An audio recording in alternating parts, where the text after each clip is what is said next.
Graça e paz. Dando continuidade ao estudo do breve catecismo de Westminster, estudaremos agora a questão de número 30. Como o Espírito aplica-nos a redenção adquirida por Cristo? E a resposta: o Espírito aplica-nos a redenção adquirida por Cristo, operando em nós a fé e unindo-nos a Cristo por meio dela, em nossa vocação eficaz. Bom, se nós estudamos na questão anterior, na questão 29, como nós nos tornamos participantes da redenção adquirida por Cristo, né? E na resposta entendemos e vimos que é pela eficaz aplicação dela a nós pelo seu Espírito. A questão 30, como um complemento, ela vai realmente tratar dessa questão de como o Espírito aplica em nós, então, esta redenção. Alguns pontos importantes para salientar, tanto a questão 29 e 30, elas enfatizam sobre quem é o adquirente, quem adquire essa nossa redenção, de quem são os méritos efetivamente pela aquisição dessa redenção. Vimos anteriormente que não são de forma nenhuma pelos nossos próprios méritos que adquirimos ou podemos adquirir essa redenção pelos nossos esforços, pelas nossas obras. Como vimos, as nossas obras nos condenam.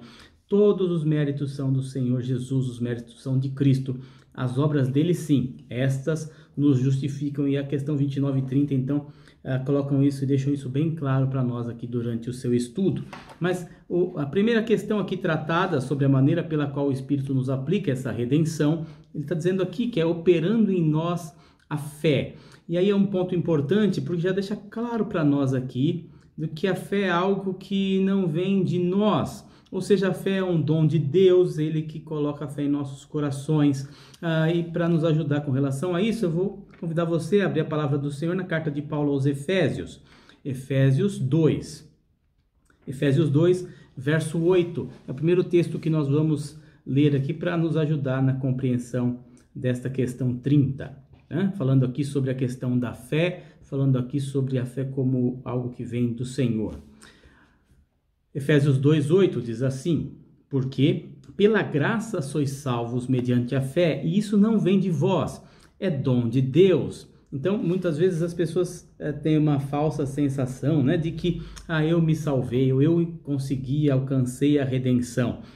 A questão de você ter sido alcançado por ela, há uma grande diferença aqui, parece ser apenas um jogo de palavras, mas a questão é muito mais profunda. A fé nos é apresentada na palavra do Senhor como um dom de Deus, conforme nós acabamos de ver aqui em Efésios 2:8. Pela graça sois salvos mediante a fé, e isso não vem de vós, é dom de Deus. A questão continua tratando aqui sobre como o Espírito aplica-nos essa redenção, né? E além de operar em nós a fé, como disse, dom de Deus, unindo-nos a Cristo por meio dela em nossa vocação eficaz. Um outro texto também, o escrito paulino, agora na carta dele aos irmãos da Galácia, aos Gálatas, capítulo 2. Vamos ver esse aspecto aqui, então, do Espírito Santo que nos une a Cristo. Gálatas 2, 20. Diz assim a palavra do Senhor: logo, já não sou eu quem vive, mas Cristo vive em mim. E esse viver que agora tenho na carne, vivo pela fé no Filho de Deus, que me amou e a si mesmo se entregou por mim. Veja alguns vocábulos interessantes aqui. Já não sou eu quem vive, mas Cristo vive em mim. Ou seja, o Espírito Santo nos unindo definitivamente a Cristo, de uma forma inseparável, nos unindo a Cristo aqui, atuando de maneira eficaz, como vimos anteriormente. Então o Espírito nos une a Cristo, e isso não é por vontade humana, não é por vontade da carne, não, por vontade de Deus, pela operação do seu Espírito. Então, nós somos unidos a Cristo, e assim a aplicação da redenção ocorre, né, através da operação do Espírito Santo. Outro texto para nos ajudar, também um escrito paulino, agora na primeira carta de Paulo aos irmãos da igreja de Corinto, 1 aos Coríntios, capítulo 12. Vamos ver 2 versículos neste capítulo. Primeira carta de Paulo aos Coríntios, capítulo 12. Leremos os versos 12 e 13. Diz assim a palavra do Senhor. Primeira carta de Paulo aos Coríntios 12, versos 12 e 13. Porque assim como o corpo é um e tem muitos membros, e todos os membros, sendo muitos, constituem um só corpo, assim também com respeito a Cristo. Pois em um só Espírito todos nós fomos batizados em um corpo, quer judeus, quer gregos, quer escravos, quer livres, e a todos nós foi dado beber de um só Espírito. Ou seja, isso é muito importante. Nós estamos unidos com Cristo, né, nessa redenção adquirida por Ele, né, a obra do Espírito, então, além de nos operar fé em nós, nos une a Cristo de uma maneira inseparável e nos une uns aos outros. Veja bem como o texto enfatiza isso.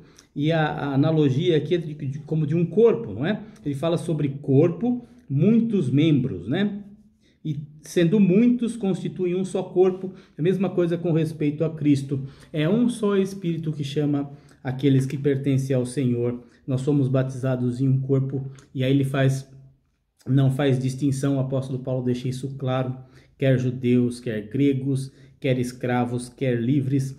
E a todos nós, essa é a grande graça do Senhor. Nos foi dado beber de um só Espírito, com essa questão de unidade, com esse espírito de unidade e união comum a todos aqueles que gozam dessa redenção que é aplicada de uma maneira tão eficaz a nós pelo Espírito Santo.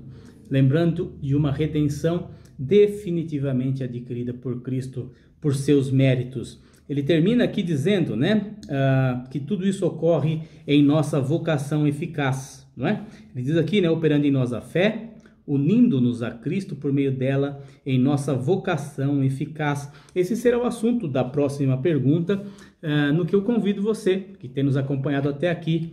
Avançamos bastante, né? Já estamos na questão 30, a nos acompanhar na próxima semana, ou na sequência dessa pergunta, na questão 31, que vai tratar justamente sobre a nossa vocação eficaz e o que isso significa, esse termo que a gente ouve falar tantas vezes, né? E muitas vezes as pessoas não compreendem. Então será tratado sobre isso na próxima questão. O desejo do nosso coração é que você esteja sendo edificado na exposição, no estudo do Breve Catecismo de Westminster. Como disse, um documento muito precioso para nós, um documento que nos é muito caro, que ao longo da história, do passar dos anos, tem ajudado a igreja a continuar firme no caminho do Senhor, na sã doutrina da palavra de Deus. Que estejamos juntos, então, na sequência do estudo do Breve Catecismo de Westminster. Que Deus o abençoe.